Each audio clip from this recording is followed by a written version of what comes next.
Linear relations, linear tables. Like tile patterns and equations, linear tables follow some special rules that help us to recognize them. We still need at least 3 entries in the table to ensure the pattern is linear. For instance, if we look over here and if we didn't have these 3, then we couldn't say whether or not the pattern was linear.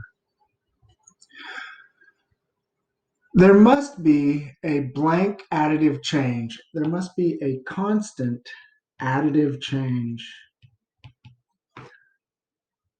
in the y values for a constant additive change in the x values. So what that's saying is that we need to add or subtract the same amount in the y values each time when we add or subtract the same amount in the x values. So let's look at example 1. So here we are adding 1 in the x values, and I'm just going to use green to represent the same pattern being followed there.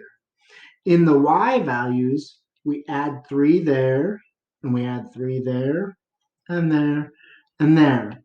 So the constant additive change in the x values is +1, and the constant additive change in the y values is +3.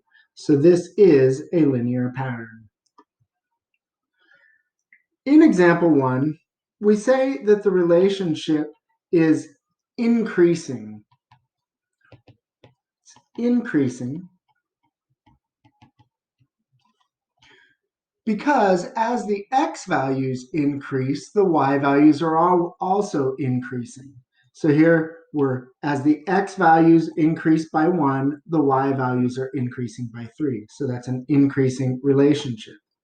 Sometimes as the x values increase, the y values are also increasing. Sometimes as the x values increase, the y values decrease.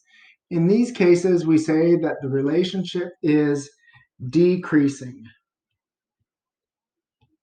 So let's look at example 2.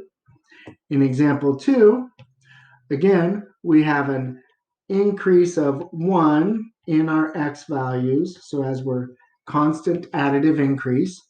But here, we're subtracting 1 each time in our y values. So that's called a decreasing relationship. In example 1 and 2, the relationships are increasing and decreasing by whole numbers. But that doesn't have to happen. In example 3, we can see that the relationship is decreasing. So here I have a little error. I hope that you'll forgive me here. So this should say relationship is decreasing by and it's going to be by a fraction. And we'll look over there and have a look at example 3. So our x values are increasing by 1, just like in examples 1 and 2. But now we're decreasing by 1/2. And each time that pattern is maintained. This is still a linear relationship because as the x values increase by a constant means maintaining the same value, a constant additive change, the y values decrease by a constant additive change. So staying the same there. Sometimes it isn't so obvious that a table represents a linear relationship. We'll look at example 4. So let's have a look here. And the reason why we know that this is going to be linear is a little unusual. So what we can see is that here, we are increasing by 3. And here, we're increasing by 1. And here we're increasing by 4, and here we're decreasing by 10. So that's kind of weird, right? Well, here's what we do when that happens. What we should notice is that here, and I'm going to use the same colors for these two changes, all right? So here we're increasing by 6, and we are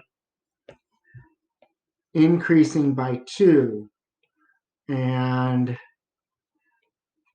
increasing by 8, and decreasing by 20. So what we do, and we'll go back over here, is we can always use a ratio, which is just a fraction. So the ratio is going to be between the change in y in the numerator and the change in x in the denominator. So the change in y is in the top of the fraction, change in x is in the bottom of the fraction.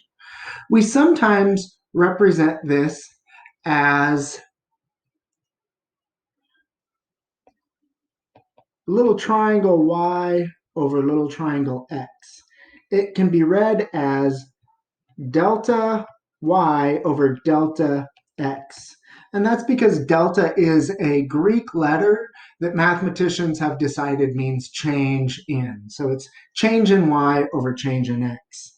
So here's how we do this then. We say, all right, for these two, those two points in the table, our delta y is 6, and our delta x is 3. Our delta y, change in y, is 6.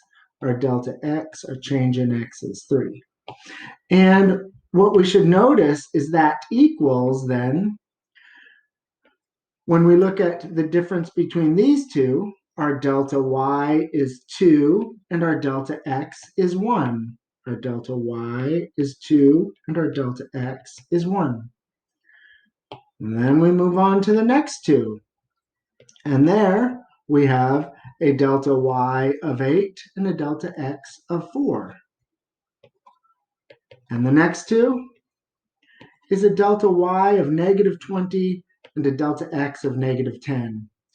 And in all those cases, all of them equal 2. And that is the key right there. As long as our delta y and over delta x is always equal, that ratio is always equal, then we have a linear relationship. And that is linear relationships, linear relations, linear tables.